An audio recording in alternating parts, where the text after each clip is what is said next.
Hello students, at first I want to bless you all for your bright future.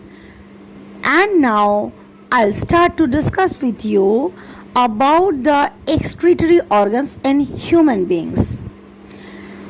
The excretory organs in human beings are differentiated into different parts like kidney, ureters, urinary bladder and urethra.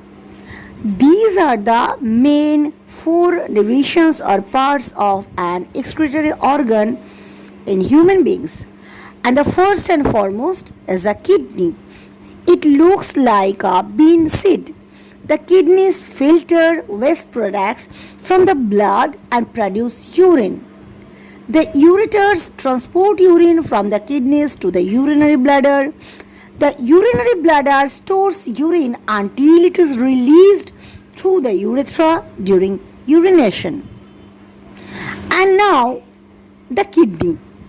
We are going to know all about the kidney. Kidneys are bean-shaped organs located in the back of the abdominal cavity.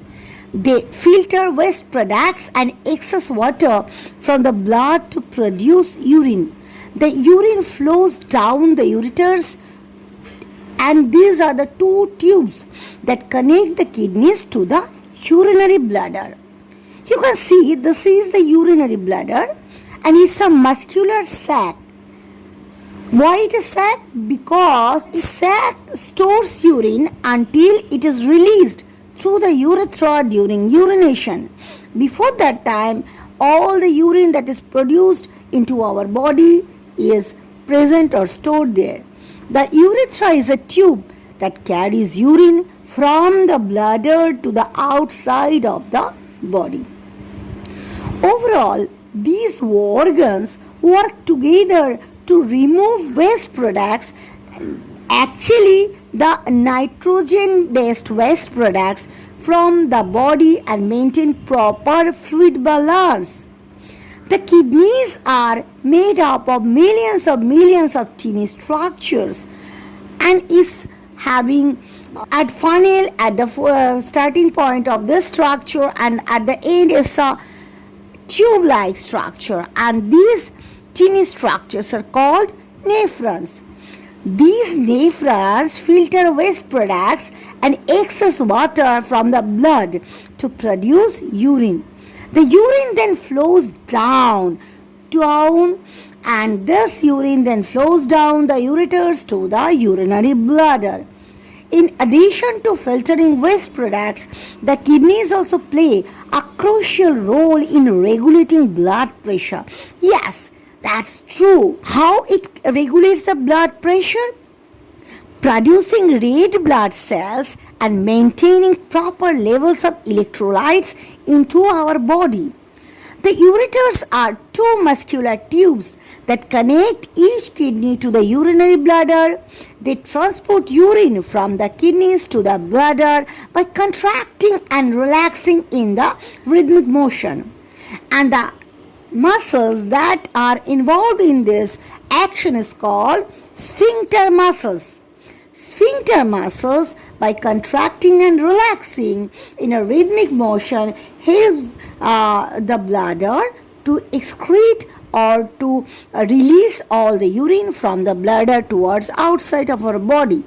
The smooth muscles in the walls of uterus or sphincter helps to push the urine along towards the bladder, and a one-way valve at the junction of the uterus and bladder helps to prevent urine from flowing back up into the kidneys.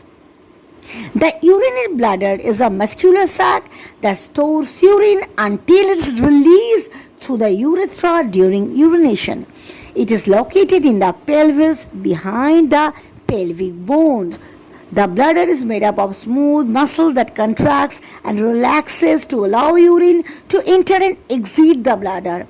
As urine accumulates in the bladder, a stretches that bladder wall fills, which triggers the urge to urinate. Actually, you can see that urine is produced into our body all the time, every moment. But in every moment or all the time, we are not releasing our urine. because our urinary bladder doesn't feel the stretches. But when it is going to filled up with urine, then the pressure is filled by the urinary bladder. That is the triggering sign that we must release the urine now. When the bladder is full and you are ready to urinate, the smooth muscles in the walls of the bladder contracts to push the urine out through the urethra. The urethra is a tube, as we know, that carries urine from the bladder to the outside of the body. In comparison to males and females, the urethra of males are longer than the females, and the male urethra also serves as a passage for semen during ejaculation. The urethra is lined with smooth muscle and its walls are surrounded by sphincter muscles that I have told before that helps to control the flow of urine. The external urethral sphincter is under voluntary control, allowed you to hold in urine until you're ready to go to the washroom. Right? It's all about your urinary structure or excretory organ structure. You can say, I hope you understand well. If you can't, then comment me. And so guys, keep learning, happy learning, have a nice day.